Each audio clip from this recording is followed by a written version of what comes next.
Hello everyone, this is Digital Pencil here, and I'm here to give you your weekly video game news wrap up. We had a pretty busy week over at Gamescom and Opening Night Live, where they kind of showcased a little bit more updates on some upcoming releases and even some world premieres sprinkled in there. And I kind of wanted to make a video where I am showing you guys some of the news that I got excited for. Now, if there's something that I missed that you want to talk about, please put it down in the comments. I'd love to have a conversation about it. And without further ado, let's just get right into it.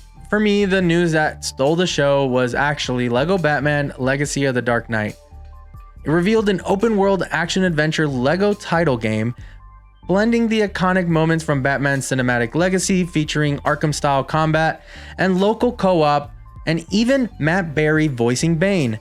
It's set to release in 2026 across PlayStation 5 and Xbox Series X and S, PC, and even the Switch 2. As a longtime Batman fan, I got super excited after watching this trailer. It looks super cool. You get to play as some of the Batman family characters as well, and you even get to equip Batman with 100 different costumes, even though it's just a Lego piece and it's just drawn on his chest piece. Still, there's still some designs that I'm really excited to see in this game as well. Next up, I want to talk about the game that you probably clicked on this video to begin with, is Hollow Knight Silksong.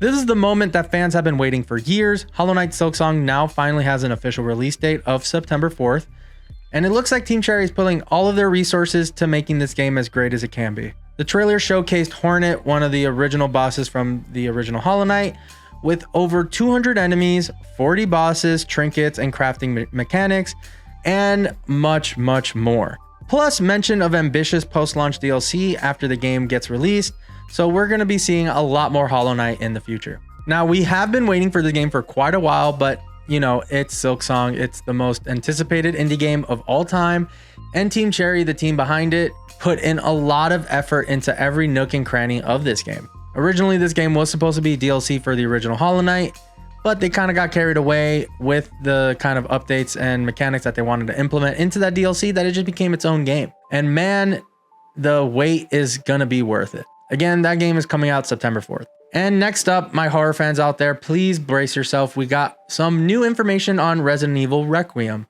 It was showcased over at Gamescom and won multiple awards over there, and now officially scheduled to be released for February 27th across PlayStation 5 and Xbox and PC.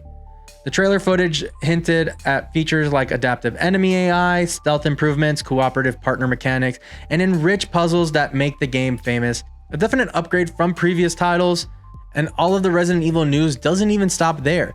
We even got some insider news recently that Capcom is actually developing remakes of both Resident Evil Code Veronica and Resident Evil Zero, with Code Veronica being planned as a full budget mainline game, handled by the original team that made the Resident Evil 2 remake and Resident Evil 4 remake.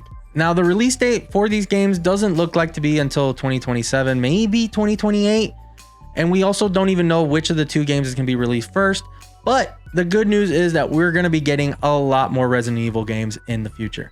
Now, to shift the story a little bit outside of Gamescom, we kind of got some kind of weird, kind of sad news. Longtime Bungie CEO Pete Parson is actually leaving the company and retiring.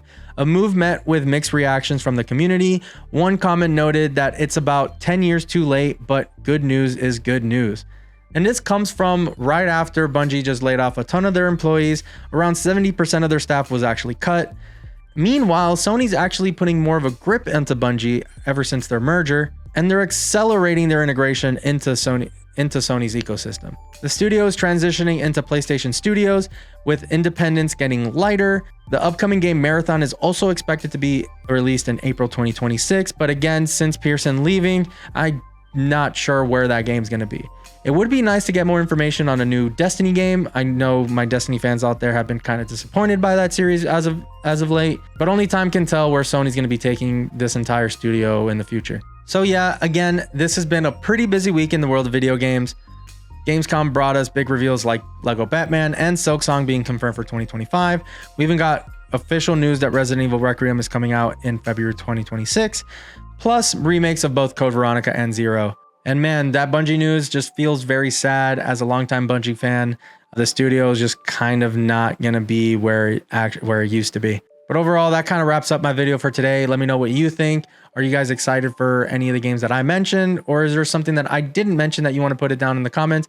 Please, I would love to have a conversation about it. And tune in next week if you want to see some more gaming news wrap up. I'm going to be trying to post every week around Sunday, maybe Mondays, just kind of depending on the gaming news cycle. And I also want to ask if you guys are excited to see some reviews of some upcoming games.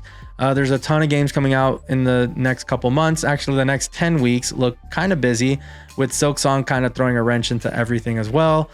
So again, if you want to see a review by me, please put it down in the comments. I'm Digital Pencil, and yeah, keep on gaming.